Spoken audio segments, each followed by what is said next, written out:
people feel some type of way about sponsored videos. $5,402.08. You are literally throwing away money. So it looks like my $35,000 in Google AdSense.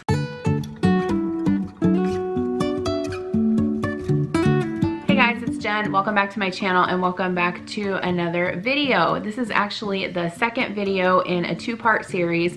The first video that I posted a couple of days ago was actually me talking about how to start a YouTube channel and YouTube tips and tricks that I wish I had known when I first started my channel. So if you missed that video, I will link it down in the description box below. Be sure to check that out. If you are new to my channel, welcome. I'm a full-time working mom and I love posting videos here on YouTube about lifestyle, home, family, food, everything in between. So in this video today, what I want to talk about is YouTube income. So what is the potential to make income on YouTube? How do people make income on YouTube? What are those different streams of income? And then I'm also going to share how much I made in 2019 from all of my revenue streams. This is not clickbait. I'm going to be showing you actual numbers. So first, I'll just give a brief history of my YouTube experience and sort of when I started becoming monetized. And I started my channel about 7 years ago. I was actually really active in the scrapbooking and paper crafting industry. And so that was where I got my start posting videos on YouTube. And throughout all that time from 2013 to about 2017 or 2018, I mostly just posted scrapbooking videos. My channel was very small, I had very low views, and I did not make any money off of it. In fact, I don't even think I knew at that time that there was a potential to make money off of it. In 2018, I decided to change my channel's direction and move from more of the crafting arena into the home, family, lifestyle. I wanted to have a platform where I could connect with other working moms and share meal prep inspiration. And so after I shifted the direction of my channel, I knew that once I started growing, there was a potential to make some income on YouTube. Now, when I first started really getting into posting videos consistently, it was right after YouTube changed their policy as far as monetizing. And so what it means now is that channels cannot automatically monetize their videos, which means they won't be able to have any income potential from Google AdSense until they have at least 1,000 followers or subscribers and 4,000 watch time hours in the last 12 months. And so especially for new creators, that can be a little bit intimidating and frustrating, especially when you're cranking out content for so much time and you're not making any money and that's your expectation. If you want some tips on how you can grow your audience and be authentic and try to build your channel, watch that last video that I posted that I just mentioned. However, what I will say is that don't become discouraged because everyone has to start somewhere. When my channel first became monetized, I made $200 in the very first month and I was so excited. I remember my husband Adam kind of giving me a hard time about always filming these videos in the kitchen and he wasn't quite sure what to think of it. He had never heard of this genre of videos on YouTube before, and so the very first month when I got monetized, I bought him a Lego. I believe it was a Voltron Lego. Just because I thought it was funny because he was the one that was sort of like always cynical about it. And at that time, my primary goal was really to make enough money on YouTube that I could pay for my groceries every month. And at that time I was spending around $150 to $200 a week on groceries. And so I thought, well, if I can make $800 a month on YouTube, I would be just fine with that.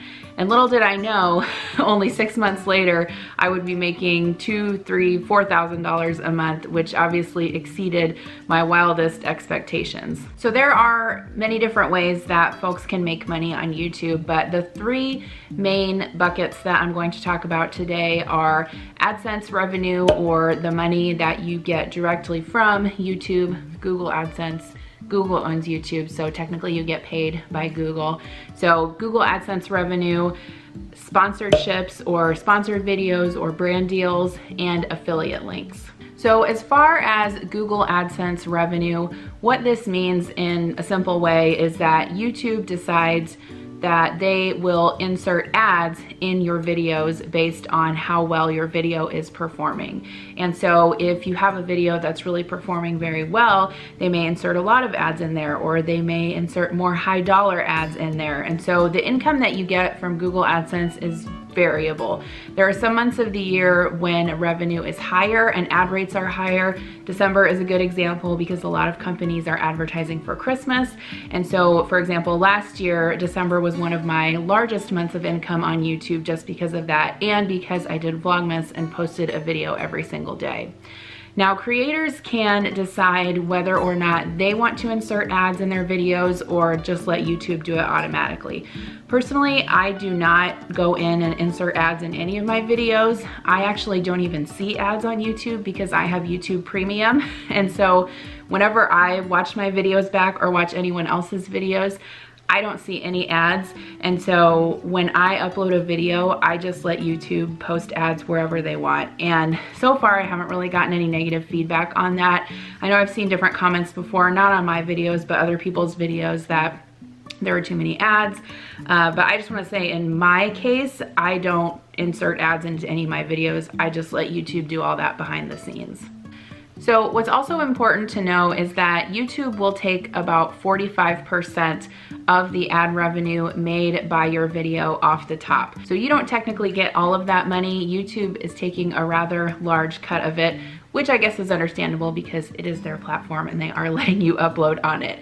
So a lot of times you'll see in videos where people talk about CPM rate, and I've heard people refer to this incorrectly before as cost per mile. It is not cost per mile, it is actually cost per mil, M-I-L-L-E, which means 1,000. And so essentially what that number is telling you is the ad rate that you are getting per 1,000 views of that video. My friend Christine at Frugal Fit Mom just made a video about this, about how much she got paid for a video that had 1 million views. So I'll link that video down below if you're interested in checking it out. I think it's very informative. She explains it very well. I thought it was interesting because after I watched that video of hers, I actually went to my video, the one that I have that has over 1 million views, and I actually only made half the amount that she did, and my video is several years old. So I do think it's interesting how ad rates vary from one YouTube to another. It is rather hard to tell how much income a YouTuber is making just based on views alone. You can speculate, but it won't always be accurate. Take her and I, for example. She earned, you know, $10,000 on her 1 million viewed video, and I earned 5,000 or something like that. I can't remember the numbers exactly, but it was about half what she earned. Okay, so let's go down to my computer and I'm going to show you an example of this in a particular video that I posted a few weeks ago. So I want to note this video is a weekly keto meal prep video, and technically a video like this is considered evergreen content for my channel. That means that this video doesn't have any particular season or time frame. It will stay relevant for several years, and so a video like this is something that I will continue to make revenue off of for years and years to come. I have some videos that will not be like that. For example, vlogs are probably not like that. Any videos that I did during Vlogmas will not be like that. And so this is something that you also have to take into account when you're posting videos. Is it gonna be a video that's gonna be evergreen content for you? If so, you probably wanna put a lot of effort into making sure that video is high quality so you don't embarrass yourself 3 years down the road. So for example, on this video, you can see my estimated revenue is $118.90. I had 23,800 monetized playbacks on this video, and my CPM is $8.54. So if you take 23.8 thousand and divide that by 1,000, then multiply that times 854, you will get $203.25. Now you can see that my revenue from that was $118.90. So again, that is YouTube taking their 45% off the top. And so you can kind of see on a video by video basis how the income potential works. The other thing I want to mention, and I did kind of talk about this in my first video, but it will really help your income potential on YouTube if you are using a video tagging service or an SEO service such as vidIQ. I use that on all of my videos. I've used it for probably almost a year now. I pay $50 a month. It is well worth it. I definitely get a return on investment for that service because it helps me tag my videos with the correct keywords.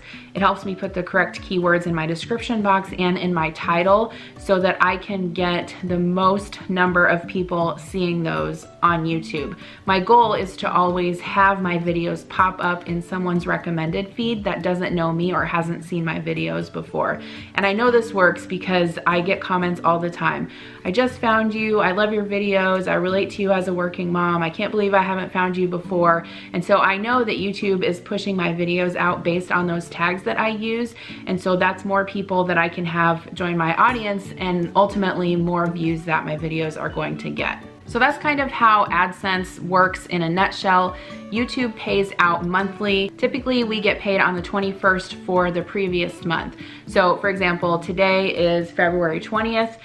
Tomorrow I will be getting paid for all of January's income. Okay, so let's go back down to the computer, and what you're seeing now is my channel analytics dashboard. When you pull this up on YouTube, it will automatically default to the last 28 days. But I want to show you guys what happened in 2019, so I'm just going to go over here on the right and change the filter to January 1st through December 31st of 2019, and you can see my stats for the entire year. So you can see that I got 5.7 million views in 2019. I had 1.2 million hours of watch time. I gained 49,300 subscribers, and my estimated revenue was $35,543.93.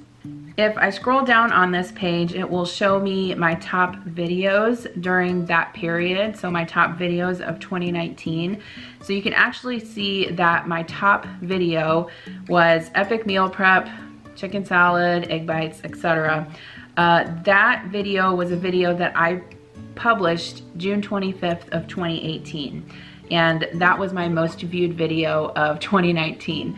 So that's kind of what I'm talking about in terms of evergreen content. When I posted that video, I was so new to YouTube that I had no idea that this would be a video that would be viewed over and over and over again. If I had, I probably would have done a few things differently, like maybe wash my chicken. No, I'm just kidding. I get a lot of comments about not washing my chicken. But I was still pretty new to YouTube at that point, and so I didn't really know what to show and what not to show in order to not get so many like critical comments. And so that was a learning experience for me. The second most viewed video and the third and the fourth are all, again, meal prep videos that I posted in summer of 2018. The sixth most viewed video that was viewed in 2019 was my Pioneer Woman top 10 recipes, and that was published in 2019. And then if I scroll on down, it will show me my top 10 videos. So that's just kind of interesting how that happens. And if you are doing YouTube for a long time, you'll probably notice the same thing, is that some of your videos, for some reason, YouTube just pushes out more than others. So now I'm gonna click on the revenue tab, and this will show me again my income for the year and what that changed from the previous year. So it looks like my $35,000 in Google AdSense was up 332% from the previous year. My views at 5.7 million were up 260% from the previous year, and my CPM average for the entire year was $10.63, which was up 22% from the previous year. There are a ton of tools in YouTube Analytics that I'm not going to go over in this particular video, but you can find more videos on YouTube about this, which will explain it way better than I ever could. I can also recommend my friend Gia from Marriage and Motherhood. She gives a really good class on analyzing your YouTube analytics. I can link her site down below. I have personally paid for and taken that class, and I thought it was super valuable in helping me to understand my analytics on YouTube, to be able to analyze them, and then to be able to make data-driven decisions off of those to further my channel. Okay, so that is Google AdSense income. So I made about $35,000 in 2019 from Google AdSense. The next bucket that I want to talk about is affiliate links. So quite simply, an affiliate link is a link that someone can click on, and if they purchase the product that was linked in that affiliate link, the person's account who it's linked to gets a small percentage of that. So don't quote me on this, but I believe the affiliate percentage for Amazon is around 7% depending on the item. And so I happen to have an Amazon affiliate account. If you have a YouTube channel, you should have an Amazon affiliate account. If you have a YouTube channel and you don't have an Amazon affiliate account, you should stop and pause this video right now and go sign up for one. Because if you do not have one, you are literally throwing away money. So besides Amazon, there are other sites that also offer affiliate revenue. I can't think of all of them off the top of my head right now, but typically if you Google if a particular company has an affiliate program, you can find out if they do or not. What I'm thinking of is maybe like Stitch Fix, for example. I've had a lot of you guys try out Stitch Fix from my links, and that is sort of a different affiliate program, and then in that I don't get paid cash, but I receive credit from the company. So some affiliate programs will pay you cash, some will pay you in credits. Some that pay you in credits will have a limit to how many credits you can receive. For example, Stitch Fix has a limit. You can't make over $600 in credit per year. Once you hit $600, they cut you off. There are other places like Ibotta, for example. I had referred so many people to Ibotta that they shut down my account multiple times. And finally I got an email from them saying, hey, we have an affiliate account, maybe you should sign up for that. And so I signed up for that, and so now I get a certain percentage or a certain cash value for everyone that signs up for Ibotta under my link. And so I would really encourage you, if you are posting videos on YouTube and you have an audience and you're not using links like these, you really are throwing away money. It's honestly really sad how many videos I watch where people mention products and they don't link them. So the main source of revenue that I'm going to talk about in this video as far as my affiliate income is affiliate income from Amazon. Now, I like Amazon because I am an Amazon Prime member, and I literally probably order something from Amazon every other day of my life. I'm sure that some of you can relate to that. I refer people to products that I own myself and that I likely have used my own money to purchase. And so if I am recommending a product, it's because I'm using it. For example, my beloved salad spinner, which you all have heard me talk about way too many times. I link that salad spinner in almost every single video I post where I use it. And over the course of 2019, I have helped Amazon sell 400 OXO salad spinners, which is kind of funny, but also I'm kind of proud of. And actually, I reached out to OXO and told them this and said that I love posting cooking videos on YouTube and would they like to have a partnership with me or sponsor a video, and they ignored me. So, but no worries, I will try to reach out to them again. Anyway, that's neither here nor there. I just thought it was funny. So for the purposes of this video, we're gonna go down again to my computer. I did not break out my Amazon revenue by month, but all in total in 2019, I made $5,402.08 from Amazon revenue. So that was just from people watching my videos, wanting to buy the products that I featured and clicking on those links. The other thing I want to say about this, and maybe it's a pet peeve of mine, so you can tell me in the comments how you feel, but I try to make it as easy as possible for people to use my links. For example, I don't know how many videos I watch where people will say, my Amazon store is below, my link is below, my Amazon store, it's in my Amazon store. Girl, you are making it hard for me to spend my money. I do not want to go to your Amazon store. I want to go in your description box, I want to find the product that you used, and I want to click it, and I want it to take me directly to the product on Amazon. That makes it easy for me to spend my money. So a lot of times when I am thinking about how to do things on my channel, I think of how I would like it done as a viewer, because I'm also a consumer of YouTube and I watch a lot of YouTube. And so I link everything. You guys probably get tired of hearing me say it in my videos. But the other side of that coin is that if I don't say it in my videos, people will ask me, and then I'll have to spend all my time going through the comments answering questions about where I got things. So it's not that I'm necessarily doing it for income, although with affiliate links, I do feel that if I purchased a product and I recommend it to you, then you heard about it from me. I am maybe entitled to a percentage of that purchase price.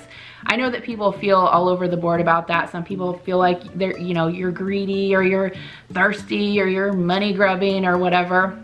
I don't feel that way, because I literally spend 25 to 30 minutes on every single video I post, linking every item I used in that video. And so it's not like I'm not spending time on this. It takes me a lot of time, but I am glad to do it because it makes it easier for you. So in closing, what I want to say about affiliate links, particularly Amazon, is that if you have a YouTube channel and you are not taking the time to link products individually in your description box and make it easy for your viewers to spend their money, you might as well take your money and take it out into the yard and light it on fire, because you are literally just throwing away money. You're throwing away money. So stop right now and get an Amazon affiliate account. And if you're not linking products directly in your description box, you should be doing that. Why aren't you doing that? I don't know. Maybe people are lazy and they don't want to do it. Maybe they just think it's not worth the time. I don't know. Okay, so the last source of income from YouTube we're going to talk about is sponsored videos. Now, people feel some type of way about sponsored videos, and some people get offended by it, and I realize that, but just hear me out on this whole topic before you turn this video off. So, the definition of a sponsored video is a video that a creator posts that they were compensated monetarily from a brand or a company to feature a product or service in their video. So for example, if I am sent a crock pot and the company that sends me the crock pot does not reimburse me monetarily to put that in my video, that is not a sponsored video. I worked for probably almost a decade in the scrapbooking industry and was compensated mostly in products, and those posts and videos that I did were not sponsored. Just because someone gives you free product to review, that does not equate a sponsored video. However, I do think it's common courtesy to mention in the video that you received this product from this company in order to test for your viewers. I don't know if that's required via FTC regulations, but that's just something that I believe is a common courtesy. So the way that I feel about sponsored videos, and have come to feel as I've gone on through my YouTube journey and as I have gained subscribers and gained views, I have started to get more and more emails from companies asking to sponsor videos for me. And I would say I only take probably 10 to 20% of the actual offers that I get sent. There are a lot of companies that contact me that would like to sponsor a video or would like to send me product, and their product or service just does not align with my platform, and I would feel disingenuous sharing it. My litmus test for deciding whether or not to do a sponsored video is A, would I spend my own money for the product? If I would, then I feel comfortable recommending it. B, is it something that I actually use and like? It doesn't have to be something that I've used for a long time, but it does have to be something that I've used and enjoy and would recommend the service to others. So I've tried to think a little bit about why viewers get offended sometimes by sponsored videos, and I'm not quite sure I understand it. Personally, like I said, I watch a lot of YouTube. I hardly even watch TV anymore. I mostly just watch YouTube. And I don't think I've really ever been offended by watching someone do a sponsored video. I watch a lot of YouTubers that do brand deals all the time, and I'm happy and proud for them. In fact, I've been proud like the last few months that I've gotten a lot of emails and offers from different companies that they would even approach me to do a sponsored video. So I think that's pretty cool. I actually just got approached by 1-800-CONTACTS last week to do a sponsored video. So that's something that I'm exploring. Now, I don't know if I'll end up doing it. Obviously, we have to negotiate back and forth and decide on a price and, you know, they could turn it down, I could turn it down. But that's something that I feel really proud of, honestly, is that I've been able to sort of build this community and build this channel and build you know, this group of viewers that trust me to recommend products to them. And sometimes I think that it's really cool that I get to try things out in order to show you guys something that might help you in your life, or that you might end up loving just as much as I do. So one thing I always try to keep in mind when I am making a sponsored video is that I don't make videos specifically for the sponsored service or item. I try to integrate that content into an existing video. For example, I've been approached by different companies before to do a bag review video. Like they would send me a purse or a bag or a makeup set or something like that, and just do a video review on this product.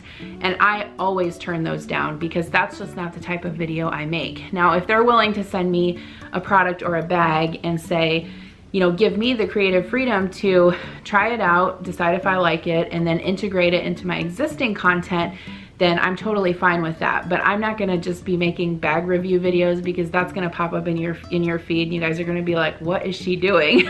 So that's something that's really important to me.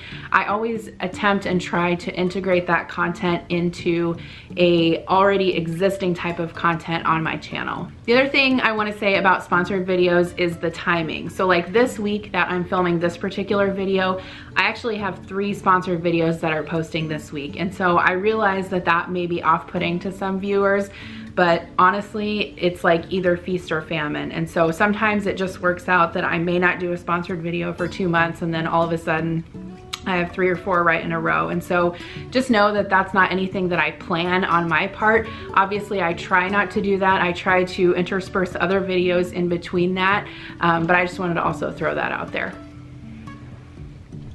So I really think that if you are a YouTuber and you're not doing sponsored content, I think that's definitely your choice. I think that if you have a large enough audience, that if you don't take those sponsorships and even, you know, try products that you might end up liking, or even do a sponsored video for a product that you already have and like, I personally feel like if you don't do that, that you're leaving money on the table. I mean, some people feel really strongly about it. They're like, I'm never gonna do a sponsored video.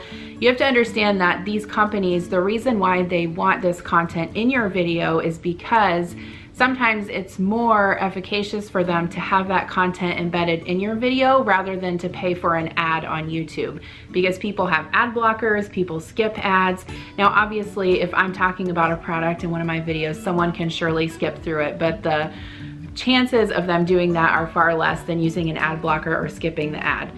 The next thing that I want to say about sponsored videos is people often struggle, or creators often struggle with how much to charge for their sponsored videos. So there is a site called Social Blue Book that you can go on. You can plug in your YouTube account, your Twitter, your Instagram, all of your social medias, and it will automatically look at your views and calculate a number of what they think you should charge for a sponsored video. Now, there's quite a range. I think the last time I looked at mine, it said the minimum should be $500, the maximum should be $2,400 for one dedicated video. Personally, I have never made $2,400 for a dedicated video. The price that I charge now ranges anywhere from $300 to $1,500. So the most I've ever made from a sponsored video has been $1,500. The least I've made has been $300. I have a media kit, which I would also recommend. You can actually find mine in my description box. I always have it linked.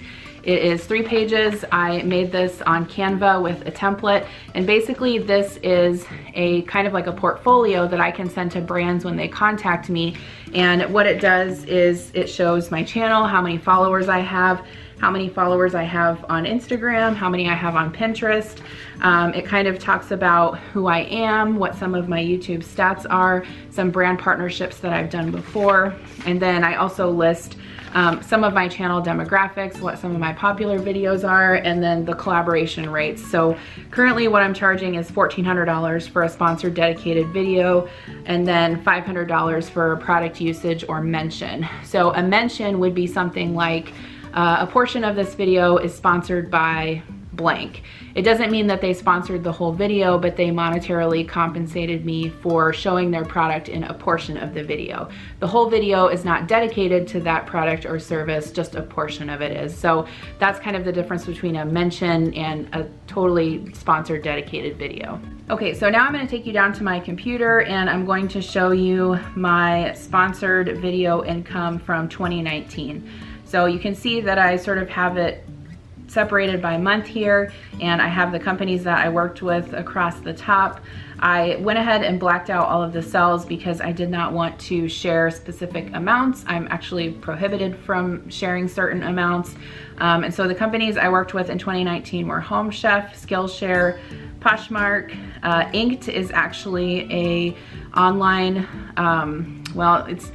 what that's from is it's an online class platform that I use to teach scrapbooking classes on. I can link it down below if any of you guys are interested, but I haven't taught classes there for quite some time, but since my classes are still on that site, I'm still receiving income from that, and so I track it here. Grove, I've actually never done a sponsored video with them, but I have done a couple of campaigns where they will have new products released, and I'll link it in my description box, and I get like a small percentage of the product sale, which is like technically, I mean, it's like a really small percentage, so it's nothing huge. Purple Carrot was a meal kit that I did some videos with their company. Instacart, Wyman, Anaphor is actually a affiliate link platform that I use, and so it's not technically a sponsored video, but I keep track of my income here. And then I did a couple videos with 310 Nutrition. That was probably the only sponsorship that I did last year that I maybe felt like I shouldn't have done. But honestly, I still have some of their protein powder and I'm still using it. In fact, I just made a smoothie for the kids this morning with their vanilla protein powder, and I've been using it in my own smoothies. And so, I mean, I don't know. Technically, it's not really something that my channel is like super aligned with, so I probably wouldn't take a sponsorship with them again, but it doesn't mean I still don't like their product. Anyway, all of this to say, throughout the year last year from all these companies, the total I made from sponsored videos was $7,205.16. And so that brings me to the total that I earned from YouTube and associated revenue in 2019. So this is all of my YouTube revenue, all of my sponsored video revenue, and all of my Amazon revenue. And so the total income that I made from all of those was $48,151.17. So when I added that number up a couple of weeks ago, I was just as surprised as you are right now. This is actually a huge amount of side income for someone like me who has a full-time job. Now, I want to say that this number is a little bit misleading because this number does not include any business expenses that I incurred in 2019. I can tell you right off the top that just the number of subscriptions that I have every month just to keep my channel going, I pay $250 a month to different subscription services in order to support my channel. I also buy equipment for my channel. I buy software, camera equipment, special food items for videos, cookbooks, that kind of thing. And so, you know, for someone to look at this number and say, oh, well, you should go and quit your job because you're making 48 grand. Well, that's very misleading. And so that actually leads me to the next question that I get a lot, and that is, would I ever quit my job to do YouTube full time? And the answer to that is a resounding no. I would not consider it unless I was making over $100,000 on YouTube and associated income for several years. If I knew for a fact that I could make, like for me to feel comfortable quitting my job, I'd have to make $120,000 a year on YouTube and all these associated platforms to even consider quitting my job, because I have been working full-time now for about 15 years. I have a retirement fund. I have really great health insurance. My employer contributes about $17,000 to my retirement and associated accounts every year. My employer pays $14,000 in health benefits for me every year. I just can't, you can't get that from this type of revenue. And so no, the answer is no, I would not. I would not in a million years quit my job for this. Now I can see how it would be tempting. I mean, especially if you work in a job like part-time, or maybe you're not like one of the primary breadwinners in your house, or maybe if you don't carry health insurance for your family, or whatever the case is, I can see how you could see this income and see it rolling in and be really tempted to quit your job. And I think that's fine for some people. I think that everyone has to decide what's right for them. But personally, I would not feel comfortable doing that. I don't think that the income is dependent enough. I don't like the fact that I'm gonna have to buy my own health insurance and worry about my own retirement accounts and all of those things that you get from, you know, working for a corporation are gonna be lost if you quit your job to do YouTube. And so that's just personally how I feel about it. You guys can let me know in the comments below how you feel about it. The other thing I wanna mention really quick that I didn't, but you probably know, is that any of this income that creators get, whether it's YouTube income or sponsored videos or affiliate income, all of that money that comes in every month, there are no taxes taken out of that. So you're basically a contract employee, and you have to be aware enough to set aside the correct amount for taxes.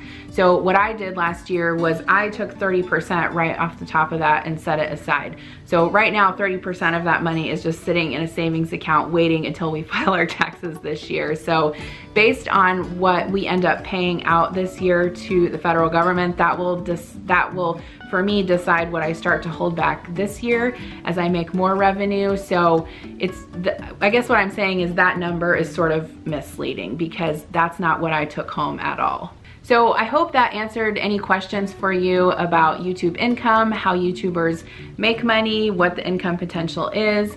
If you have any questions, leave them in the comments below. I'm sure I missed something, or maybe something needs clarified. I wanted to be totally transparent in this video because I think that, especially on this platform, not enough people are transparent. Not enough people show what the potential is out there. I'm not special in any way. I'm just a regular working mom who loves to cook. So if I can do this, there's a potential for you to do it too if it's something that you really want to do. And so I really just want to encourage people and be transparent. And most importantly, I really want to thank all of you who watch my videos and support me, because without you, none of this would be possible. I can honestly say that I have so much fun doing this regardless of the income. I have so much fun coming up with new content for videos, filming videos, editing them, posting them, getting your feedback. The whole thing is just so fun for me. And so the income is just kind of the icing on the cake. It allows my family to, you know, save more for our kids' college and go on fun vacations and finish our basement. Not that we wouldn't be able to do those things without this income, but it does make it a little bit easier. And so if you've watched any of my videos or clicked my links or given me kind comments, I really want to thank you from the bottom of my heart. And I'm almost to 100,000 subscribers, so I need to figure out what I'm gonna do for a fun giveaway when I get there. So once again, thanks for watching. If you didn't see the first video in this series, go ahead and go back and check that out. Like I said, I'll link it down below. I hope you enjoyed, and I'll see you in my next one. Bye.